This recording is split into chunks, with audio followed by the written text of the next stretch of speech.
Hey, it's Lori Alvarez. And did you know the hottest thing that's happening right now in the real estate world? It's mobile homes. Why? It's because they're so affordable right now. And yes, it's a totally different ball game. It's a totally different purchase. It's a totally different home loan. It is a totally different experience. So when you decide and think about this moving forward into purchasing a mobile home and selling a mobile home, you really need to know that whoever the professional you choose to work with knows how to do that. So here's 10 great tips to what you would want to take into consideration when thinking about purchasing a mobile home, right? First and foremost, we're always going to start with the budget. Budget. That matters. Of course it matters. And there's more than one thing to think about when you're budgeting for this, okay? Not only do you potentially have a monthly mortgage payment on the mobile home itself, manufactured home, uh, that's what they're called, mobile or manufactured home, right? Not only will you have a mortgage payment on that, you may also have a lease land payment as well, because about 85 to 90 to 95% of the time when you buy a mobile home, you buy it on leased land that belongs to a mobile home property owner. So you will need to lease that land. Very different than when you buy a home. It's a very different thing. You could almost look at the land lease space charge as similar to property taxes. Same idea, just a different dollar amount. And it can increase every year, just as property taxes tend to do as well. So you're going to want to know your budget and you're going to want to know exactly what it costs to make this purchase. How do you know that? How do you calculate that? Well, first, let's start with the mortgage. You need to talk to a mobile home lender. That is different than a home loan lender. It's a very different product. And if it's new, it's a very different experience than a used mobile home. Those two things matter as well. Matters to who you can work with, matters to the type of loan product you're going to use. And then, of course, you could just buy it cash, right? Which is great because then you don't have a mortgage payment. Fantastic. However, the land lease fee never goes away. And the land lease fee is different at the time that you move in to the property. So here's an example. Think of it this way. Mrs. Johnson's lived in this mobile home for 30 years. She finally passes away and the new owners take ownership and buy it. Well, they thought that, yes, Mrs. Johnson was only paying $300 a year, or I'm sorry, $300 a month on mobile home land lease fee. And the new owners, Mr. and Mrs. Buyer, well, they're now paying $1,200. What the heck? But she was only paying $300. Big difference. You always want to know what the current land lease fee is for you at the time you take possession of the property. You want to know what it is actually beforehand so you can budget for it. Budget, right? And so then that moves right into our second tip, which is choose the right location. You want to make sure the location makes sense. Well, how do you choose a location? Well, location matters in all real estate, right? And it also matters with regards to how much your land lease fee is. It also matters with how much the property is going to cost. And then you need to do the extra due diligence around the actual mobile home park community to make sure that there isn't anything going on with regards to the property that you're going to purchase this mobile home in. I will give you a great example on that. I had a mobile home I was selling a few years back here in Laverne, California, and that mobile home park, their lease was not going to be renewed within the community, not the buyer's lease, the actual person who had purchased, leased the ground, the mobile home park from the area. They were having some changes and they were potentially going to have to renew their lease, and whoever they were renewing their lease with wasn't allowing for it. So you want to do your due diligence. How do you figure that out? You go talk to the park manager. The park manager knows all and is informed and is a great helper in that area. And you go, but I have a realtor. Yes, your realtor is supposed to do it with you too. Your realtor and you should schedule a meeting with the park manager and do the due diligence. Talk to the city where the park is located. They also know what's going on with the land. You don't know, the city could decide that they want to take back that area and do something different with it, or the county could. You never know. So due diligence, due diligence, due diligence. You want to make sure the location you're purchasing in is secured. That is 100% positively something you want to jump on right away. Now, the third tip for you is understand there are different types of mobile homes, right? There's a single wide, there's a double wide, and there's modular homes. Each one is a different type of product and has a different features attached to it, right? The space rent will be different. Their price points will be different. The square footage will be different. When you're out shopping, you might go like, oh, but there's no like carport, or as we call garage. They don't generally have garages. However, I did sell one in Oceanside that you would, my goodness, believe it was a house the way it looked. It was affixed and sitting on the ground, had a very secure foundation, and also included a 2-car pull-in garage attached to it. And that particular property, you did actually own the land. You weren't even leasing the land. So you could, with that particular property, put a standard old mortgage payment on it, not a mobile home lending program. You could do a traditional, conventional FHA offer conventional loan program on it. Really is. You want to do your due diligence about what you're purchasing, what you're walking into, right? There are so many different types out there. And then moving on to the fourth tip. You've chose that property. It looks great. You've negotiated a great price that works within your budget. You understand the space rent, right? You get it. You know it.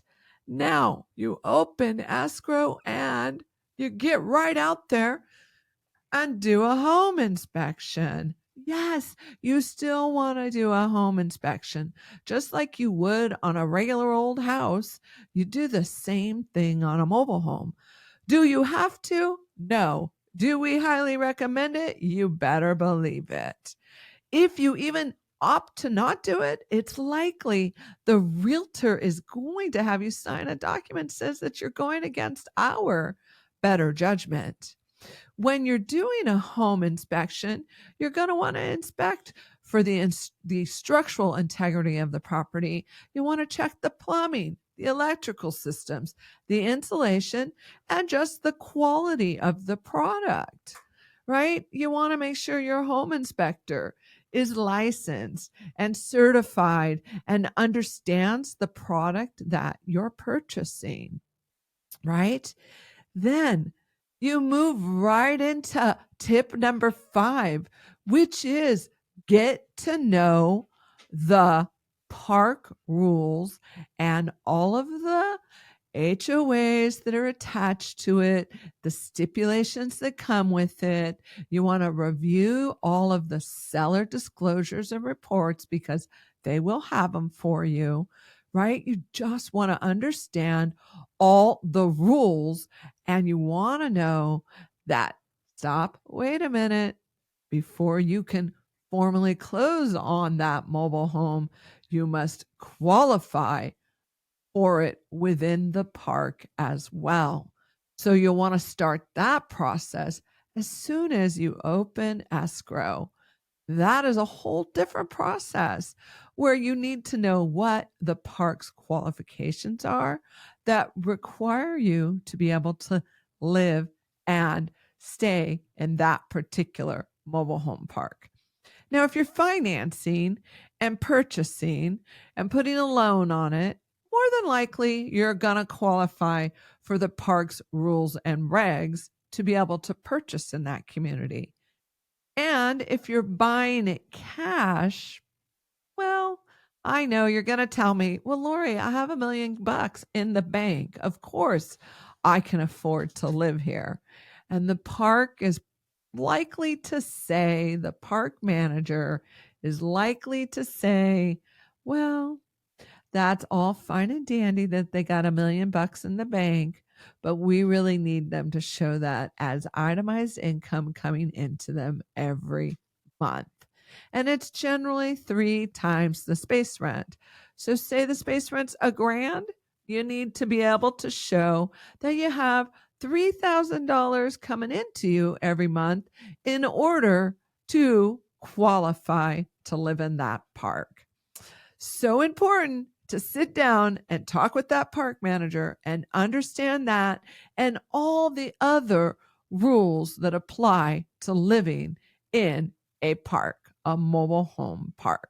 Okay? There's always rules, whether it's a house, whether it's a condo, whether it's a townhouse, whether it's a mobile home. There's going to be rules. You need to review them. Meet with the people who are the authorities, professionals in the transaction. Now, something you also want to consider when purchasing any property, and specifically a mobile home, is resale value. Remember, mobile homes are more like cars. So you tend to lose value on those. They don't grow in value as much as homes do. And location does matter. A mobile home across the street from a sparkling, pristine, clear, beautiful beach is going to be valued a lot higher than a mobile home across the street from a high school that doesn't have anything to show for it. Maybe there's just like 15 little mobile homes in there and they don't have carports and they got all kinds of things going on, right? Resale value matters. Location matters. So you want to make sure you work on that comparable market analysis and you review that with your agent so that you know the decision you're making makes great financial sense for you. That moves us into tip number 7, your financing options. You can purchase a mobile home with cash, or you can purchase it with a mobile home lender. And then, of course, there are other options out there for you where you could just get a personal loan and purchase it with a personal loan. Just really depends on the purchase price, what you're doing, and where that property is located. Again, remember my story I said earlier? There was one that we were selling over there in Oceanside, California, that you could put a standard old conventional or FHA loan on, right?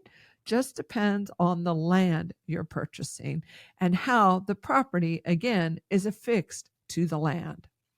All right, moving right into warranties and services. Tip number 8.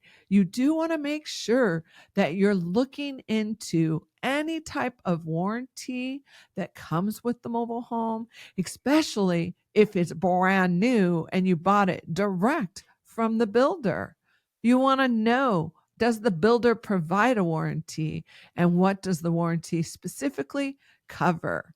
Right? And then could you buy additional warranties outside of what the builder offers? And is it worth it? That's really up to you. You decide on that. Tip number 9 is land purchase considerations. Now, I've talked about that sprinkled throughout this conversation. You need to know, am I buying the land? Am I leasing the land? And then once you know that, you want to know what the zoning laws are, what the utility access looks like, and whether the land is prone to natural disasters. And here in Southern California, where we are, earthquakes are one to come. And then there's some flooding that you have to take into consideration as well, right? So you definitely want to know what you're getting yourself into when you buy a mobile home within a particular park, or say you just build a mobile home, order it in, have it delivered, and have it sat right down on a piece of land that you purchased out somewhere in the middle of nowhere.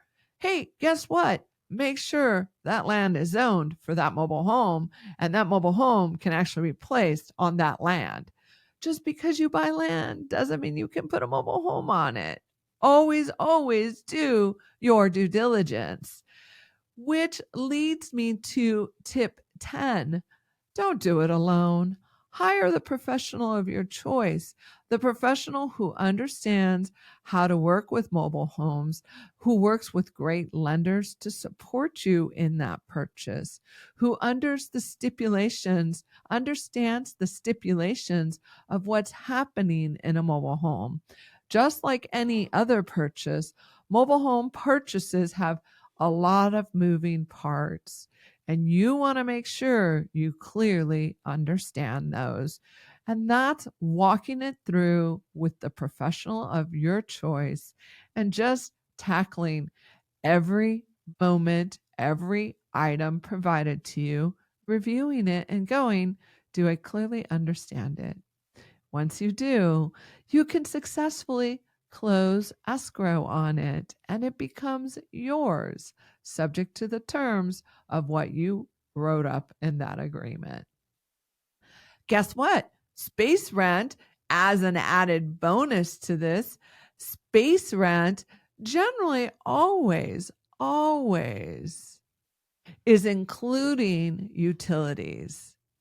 And they'll fluctuate because depending on how many people are living in the community and how many people are using that particular utility that much, say like water, right? Everyone's using the water. And if people are a little excessive in their water usage, well, then your utility bill that you're paying, because they usually put it all in one lump sum, that will fluctuate from time to time. And yes, again, your space rent will increase over time. Another great thing that I was just thinking about, these are just the questions that I get asked, is why is space rent so inexpensive in one area and so much money in another? Know that mobile home parks are owned by different entities. Sometimes a private park entity will own the mobile home land, and so they will set their fees one way, where there could be mobile home parks out there that are city owned and sponsored by the government, and those fees could be set a different way. So I recommend you find out who actually owns the mobile home park that you're going to purchase your mobile home in. super important when doing that, right? And that goes right on back to our tip number, what was that? Tip number 2. When you're choosing your location, know the details of the mobile home community that you're purchasing in. And if you're not purchasing in a community, but you're having one built and you're adding it to a property, make sure you've checked with the city or county on those ordinances. I'll end with this last little tip of advice. Mobile homes and ADUs go hand in hand. How is that? Well, I just recently spoke with a client who is actually having an ADU installed on her property. She has over an acre of land. Yes, she's checked with the city and the county to be sure that this can be installed on her property and installed in the right spot. Well, it's actually like a little mobile home they're installing that this ADU is going to be. So, ADUs can be that simple as well. Thanks again. If you're considering purchasing a mobile home, you be sure to do the due diligence you need to do to completely, clearly understand everything with the licensed professional of your choice.